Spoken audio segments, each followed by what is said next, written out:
want to start off with Ian Thomas, who also looked really good last week in the absence of Greg Olsen. And this is a guy who has got a really good matchup this week going up against Seattle. They've given up the second most fantasy points at tight end. So if Olsen is out, Ian Thomas is in. And then you mentioned Tyler Higbee.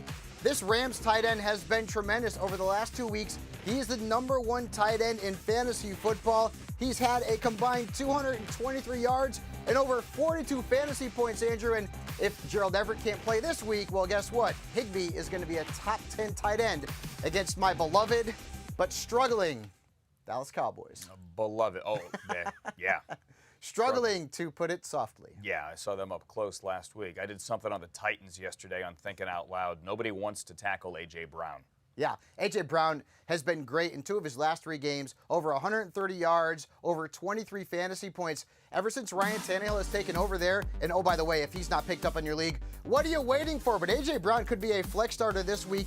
Really good matchup there in a battle of AFC South teams, and this could be a high-scoring affair, so I think Brown could be a flex starter. A couple of other wide receivers, Darius Slayton after last night's performance, and then D.D. Westbrook as well because A.J. Chark is banged up, and they've got a good matchup this week. All right, running backs, it's usually thin pickings or slim pickings or whatever. Not Slim Pickens, the guy in the movie, but you know what I'm saying this time of year.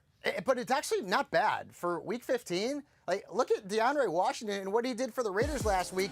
He was the leader in terms of backfield snaps and touches and fantasy points for Oakland. He was basically a featured back. And if Josh Jacobs can't play this week, I think Washington is a really good play. This is a great matchup against the Jaguars. No team in the National Football League, Andrew, has a lot more fantasy points over the last 4 weeks than Jacksonville. Raheem Mostert is also out there, believe it or not, over 80% of NFL.com leagues. I think a lot of people were worried about a potential committee, including myself, but over the last 2 weeks, he has led this backfield in terms of snaps and touches and fantasy points. Good matchup, too, against Atlanta. So, at worst, unless Kyle goes Shanahanigans on us this week, Mostert is a flex starter.